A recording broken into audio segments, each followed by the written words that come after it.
Hello there, Alaskans, wherever you are. Welcome to the Must Read Alaska Show, coming to you from somewhere in Alaska. This is the place where we talk about, you guessed it, Alaska, where we keep the mainstream media on their toes and where we are standing up for what's right in a world run by leftists.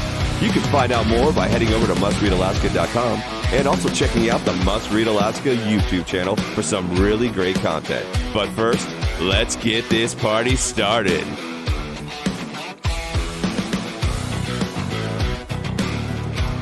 Thank you, Scott. Hello, everybody, and welcome aboard Must Read Alaska, coming to you from somewhere in Alaska. And what an amazing day it is here in South Central Alaska. And from my perch, I want you all to know that I can see all the way down Cook Inlet. I can see the planes coming and going from the airport. I see the Alaska Range and Sleeping Lady. I see Mount Foraker and Mount Denali and Mount Hunter over there, the Talkeetna Mountains, the Chugach Range. It is just a gorgeous day here. And I know that it's nice in Juneau as well. They've got puffy clouds, lots of blue sticking through. And in Fairbanks, they've got a bluebird day. And so we're happy to bring this show to you today. And if you love Must Read Alaska and you like listening to this podcast, please go and give us a 5-star review. You know we love it to see the comments too. If you have something you'd like to say, put a narrative comment in there. We really appreciate it. It does help us do a lot better job as well. And it helps us improve our rankings. So please go and just give us a 5-star review, and that way we'll show up more on, Apple and Google Play and those things. For all the latest news, head over to mustreadalaska.com. Of course, you already knew that. I'm Suzanne Downing, and I'm really glad to be joined today by my co-host, John Quick from beautiful Nikiski. And yet, I think you are probably in Kenai today, John, right? Yes, I'm living the dream here in Kenai. John Quick here. And we have beautiful weather. Man, I can tell you that I'm on the Kenai River right now, right next to the banks of the Kenai River. And it is a beautiful sight. I'm surrounded by mountains. I got geese flying over my head, and you couldn't ask for a better day than today. Over the weekend, the hardware store that I'm one of the owners of, we did a fundraiser for a theater that burnt down. So sadly, our local theater that does not movies, but plays with kids and adults like Shakespeare, it burnt down to the ground a couple months ago, and we decided to come together, Nikiski Hardware and Supply did, and do a fundraiser for this theater. And we were able to raise, I don't know, $1,400 for the theater, which is great. That's $1 at a time. So we had a lot of people coming through the doors and donating $1 at a time. And we had live music and a barbecue and the whole 9 yards. And, it goes to show you that, there was people from all walks of life there, Democrats, Republicans, Libertarians, the left, the right. And everybody was there because they cared about their community, regardless of political background. So you can still come together as a community. And it was awesome to see Nikiski do that over the weekend. Well, that's the neat thing about Nikiski. Nikiski's always a great place to go. And I can't wait to get back there this summer. And I will be back there I think in the first week of June, I'm going to be down there. So we'll catch up with you there. Now, I just came back from a press conference here in Anchorage. It was Dave Bronson's first press conference since he was elected mayor. And now he is Mayor-elect Bronson. And that's pretty darn exciting for people. That's pretty awesome. I mean, I think that Mayor-elect Bronson has won the hearts of the people in Anchorage. Now, whether he won by 1 vote or 1,600 votes, he still won the majority of the hearts of folks in Anchorage. And I think people are so excited for a new direction. They're sick and tired of the current direction, and folks are excited for this new direction. Yeah, right. And actually, I think that probably he is more accepted than even the votes show, because Forrest Dunbar, when he ran for office, I mean, he's got tremendous name recognition here in South Central. When he started his political career, he started out running for Congress. And of course, he didn't do that well, but at least he got his name out.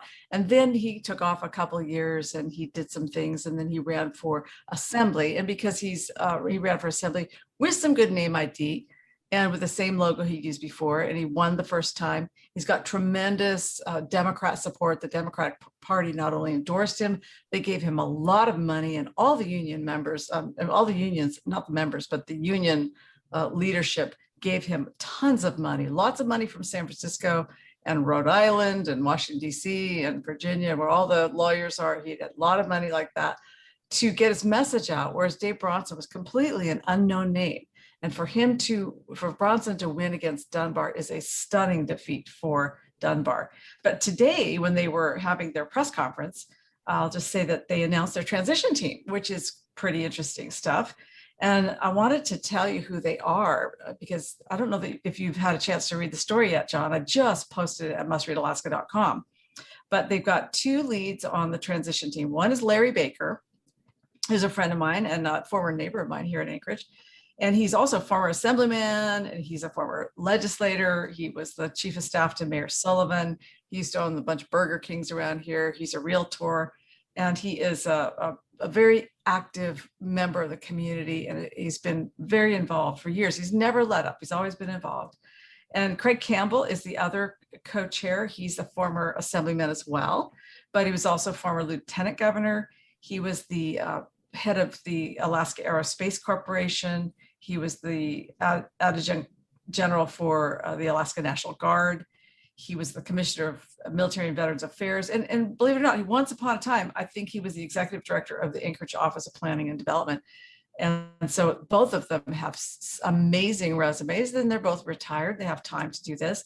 There's going to be 115 or so positions that the mayor will be filling. That means some of the people who work for the city now will not be working there. And I can think of a few that I'd be happy to show the door to, the city attorney. She can go as far as I'm concerned. And a few others that are positions that he might not even need. For instance, they just recently funded this equity officer position, and they hired that position and they brought somebody up from Tacoma, Washington for this position. So they paid the moving costs for this guy. Well, this mayor could actually let him go, and he doesn't actually have to fill that position. And another, they've got other positions in there, like the homelessness coordinator. Probably need to let her go, because she has been, let me tell you, she's been coordinating the heck out of homelessness in Anchorage. We have so much, man. She is coordinated like you wouldn't believe.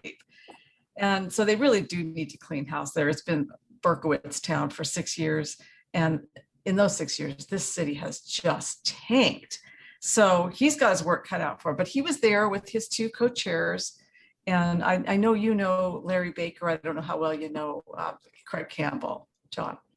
Yeah, I mean, he's got a rock star there for his transition team. I mean, this is the who's who of guys that know all the players, that they have a proven track record of getting stuff done both in the private and the public sector, and don't really have any skeletons in their closet. And I think that these are two guys that also want what's best for Anchorage. And I think that's what we heard from the press conference today, is Mayor-elect Bronson is wanting to do what's best for Anchorage.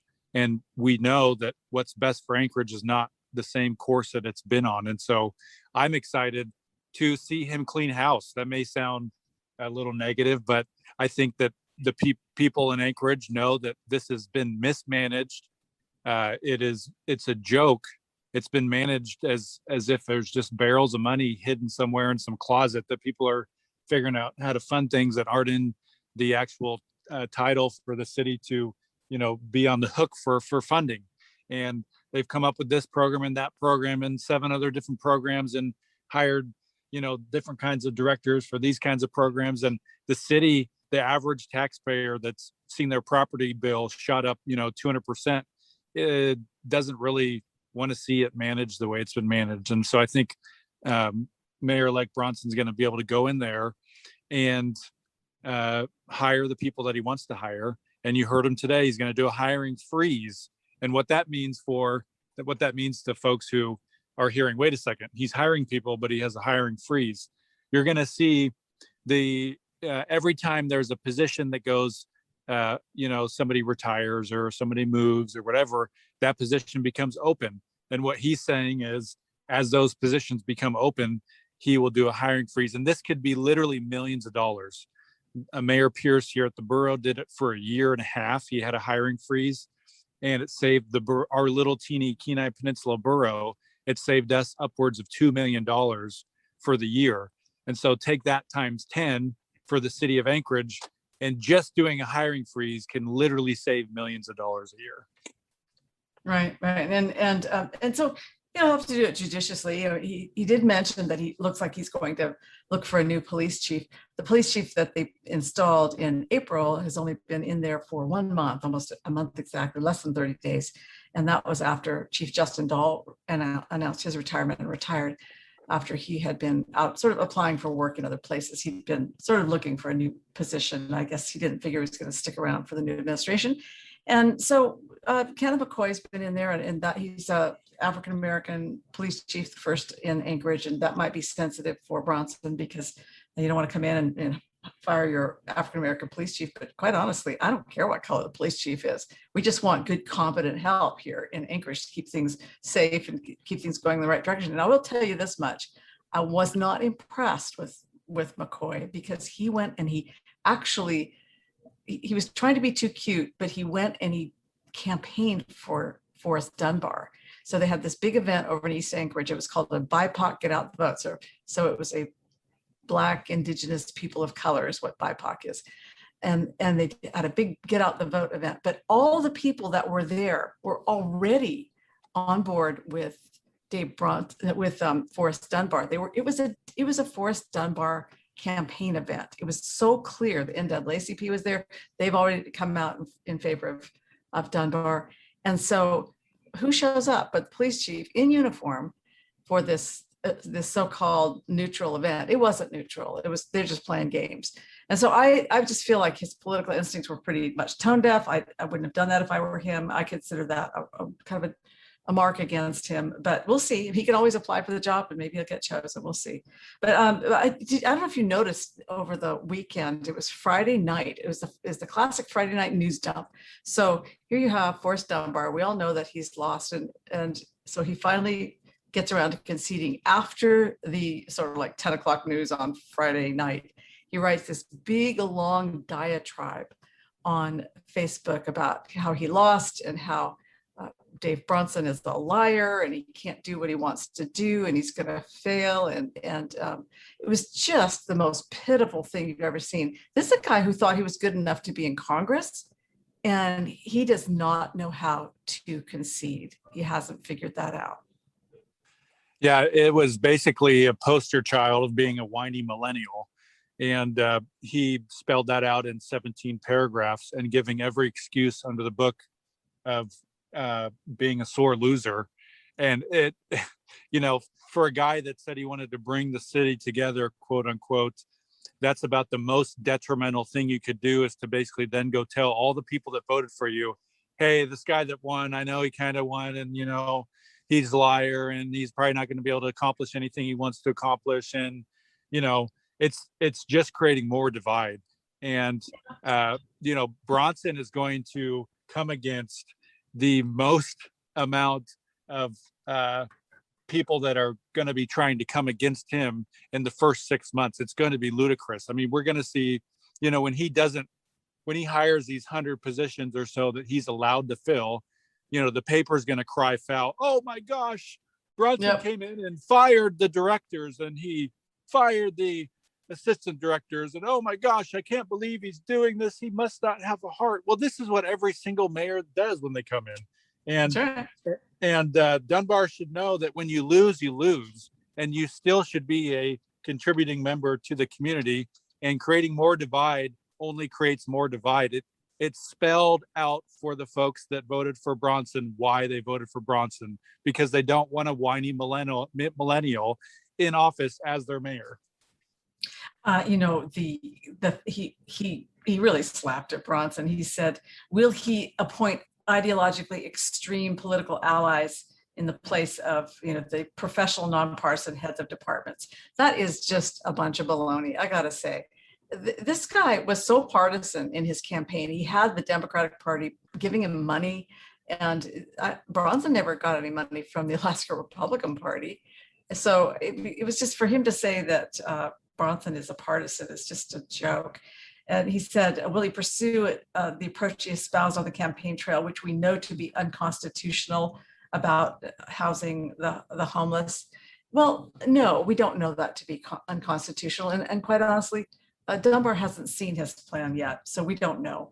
Or we could continue to refer to those elected officials as idiots and trash and perpetuate the division in Anchorage. Well, quite honestly, we have some people on our assembly that really are idiots. They've just driven the city to the ground. So the kinds of things you expect out of concession speech are, this was a hard campaign. We fought as hard as we could. We left it all on the field. I wish we would have won. We were so close. I thank all my volunteers. I thank every voter who voted for me. And now we do need to pull together as a city, because the success of the mayor, it means the success of the city. And I wish Mayor Bronson every success in the world. And that's what you do. You wish your leader's success. And he didn't do that. He just, he called him an extremist, and he said that he doesn't work based on truth. He called him a liar too in his concession speech.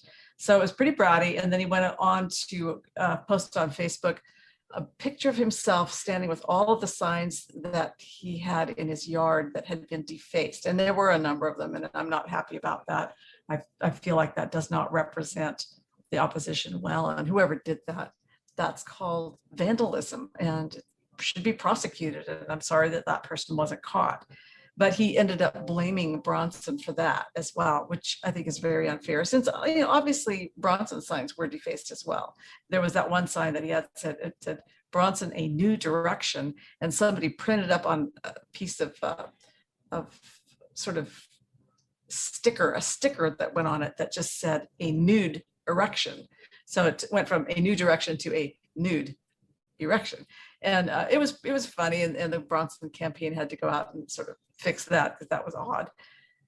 But he did a whiny baby thing, like I said. It didn't represent his generation well. Hey, if you're hearing airplanes outside, that's because there are airplanes outside. I've got the door open today. It's a gorgeous day. Hey, other breaking news. I don't know if you noticed, but today, just about noon Alaska time, 4 o'clock East Coast time, the president signed the cruise ship bill, and that is pretty good stuff for us here in Alaska, but particularly in Southeast. Not as big an effect up here in Anchorage, because those ships are not coming across the Gulf. But for little old Southeast Alaska population, 70,000, man, they live or die every year by those cruise ships. And it is a good thing that this is signed. And as you know, all of these ships have already created their itineraries. The first one's going to be leaving Seattle at about on or about July 24th. And I'm going to try to put together a trip with some friends. I'm going to see if we can pull together like some Must Read Alaska friends and get on that boat and sail up to Southeast Alaska and let everybody in the world know that we are not afraid to cruise. We're not afraid to sail. I've actually never taken a cruise through Southeast Alaska. I lived there most of my life, but I never got on a cruise ship other than to just take a tour, I guess. But that was a signing. And then what happened is in the afternoon, Jen Psaki, who's the press secretary for the president, she went in front of the press and she thanked Lisa Murkowski, and she thanked Congressman Young for their leadership in this area. And she completely snubbed Dan Sullivan. It was like, right? Well, the president doesn't like Dan Sullivan that much, which I guess is a good thing for Dan Sullivan, because I don't think you really want to be liked by this president that much. I'm not sure what good it does you. Yeah, it's I would say that this is a big win for Alaska. This goes to show you that, even though Senator Murkowski and Dan Sullivan and Congressman Young may not agree eye to eye on all these little nuances that call us conservatives, that in a pinch, they can get some work done. And this was, by a lot of people, this was seen as unachievable, undoable. Absolutely. Pie in the sky idea, never going to happen. You got, Biden's got to sign off on this, and the state never vote. He lost in Alaska, and the list goes on and on and on. And so kudos to Senator Murkowski and Senator Sullivan and Congressman Young for doing this, because even though these, even though it's not going to be the same amount of tourists that we had, 2-3 years ago, it's still a start, and it's got us. You got to restart somewhere, and I know that they had to just work their tails off to get this thing up through and passed and get the president to sign off on it. So big thanks to them for doing that. Yeah. And it actually, each one of them played a role. They each had to do a part of it, but you have to give Lisa Murkowski credit here, because she is the one who has the relationship with Joe Biden and the long-term relationship with him. And she also would be the one who'd be able to go over to Maria Cantwell, the senator from Washington State, who hates Alaska. And just the only thing she likes about Alaska is that she wants to protect the commercial fishing industry up here, because they're all from Bellingham. And so they're all from Seattle. Those are her people. But Lisa did a good job there, and you have to kind of give her credit for having the relationships to do that. So did Don Young. He did a great job, because he was able to get Nancy Pelosi to get this through on the floor and get agreement. And it went lightning speed. It took just sort of 2 weeks to get this thing through. And so they all played a role in getting their colleagues to come on board and save the Southeast Alaska cruise economy.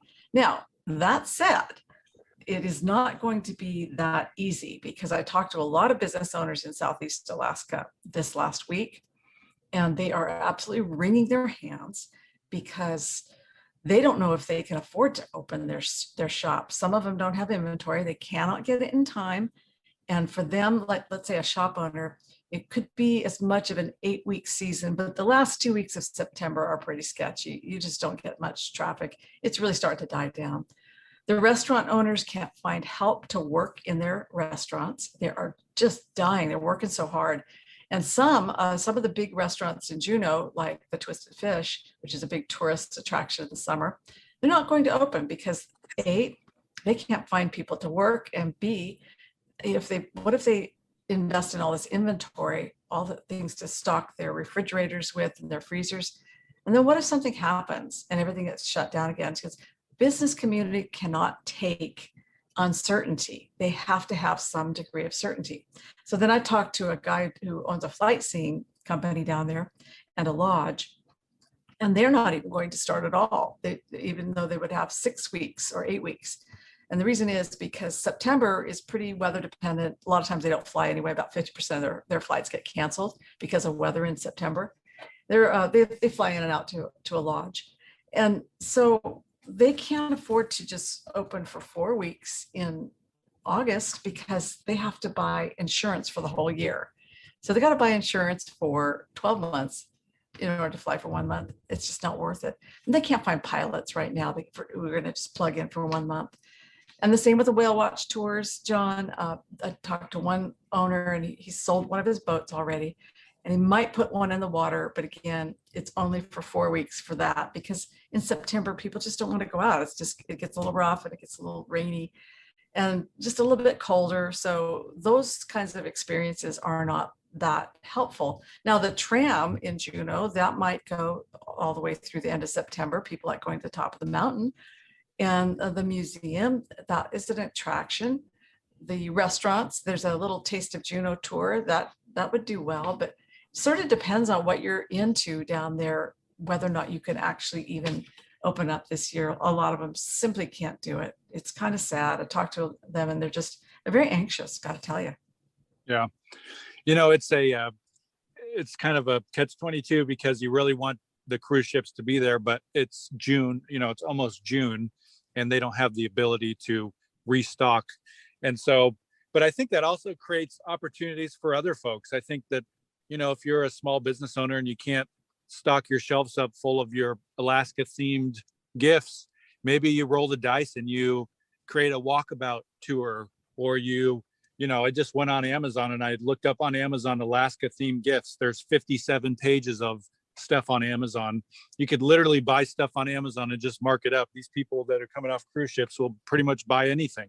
And so I think you might have a season where you have to think outside the box. You're going to have these people that are going to land, and you're going to have less competition because not everybody can open, but have something to sell them, because they will probably buy about anything you got on the shelf. Sure.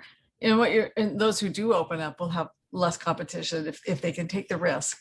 But the risk is sort of a 50-50 thing for some of these people. They just say, gee, I've been without a paycheck for 18 months. No, actually, so it's They closed down in 2019 at the end of that season, say September 30th. And then they didn't have any season at all. So that's 1 year. So it's 18 months now. If they don't open up, it's going to be another 18 months, 19 months before they get it. They're going to be way into 40 months not having a paycheck and still having to pay rent, still having to pay mortgages on their equipment, for instance, if they have a boat. And so, yeah, they're in dire straits down there in the tourism industry. Some will make it, some will not. And like you say, some will take the opportunity. Say, I wanted to talk a little bit about the House Joint Resolution 7, which is in the House Judiciary today as part of the special session. There's not a lot going on in Juneau, but House Judiciary did meet, and they're looking at the governor's long-term solution for the permanent fund dividend, which is this hot potato that it's been this way every year since Governor Walker decided that he could just make up a number year after year. And this year he'd give you this much, and the next year he'd give you that much on your permanent fund dividend. And ever since he did that, he basically restructured the permanent fund dividend into an eeny, meeny, miny, mo situation. It's a mess, and it's been 6 years. The governor plans to put it in the Constitution and then split the earnings reserve with the people. So the government gets 50% and the people get 50%. The 50-50 split. That's the governor's plan. And in order to make it happen, he's asking for a draw on the earnings reserve account of the permanent fund. He needs about $3 billion in bridge funding to kind of make it through the first 2 years. And then they think that it will all even out because there's about a $300 million fiscal gap that they have to meet. And he thinks he can do this without having any kind of broad-based income tax. And so House Judiciary met today. I think they may be done by now by the time we're done with our podcast here today, but they took public testimony. And I'll be writing about this a little bit later. Their plan is to draw $1.4 billion from the ERA and put it in the constitutional budget reserve. And then that would give the budget reserve $2.6 billion. And then they would be able to use that as bridge funding between now and a couple of years, because they think if they get through to fiscal year 27, they're actually going to be able to start developing budget surpluses. And so it really does protect the primary source of state government revenue. And I think that's important, but it also reconnects Alaskans with their sense of ownership of the permanent fund and the dividends and the royalties, and it connects them with their government and owning part of the oil wealth. So there'll be some pushback. Yeah, it's a kudos to the governor, because one of the things he promised when he was running for office was he was going to do this. And I know it's taken him a lot of work to get to this place.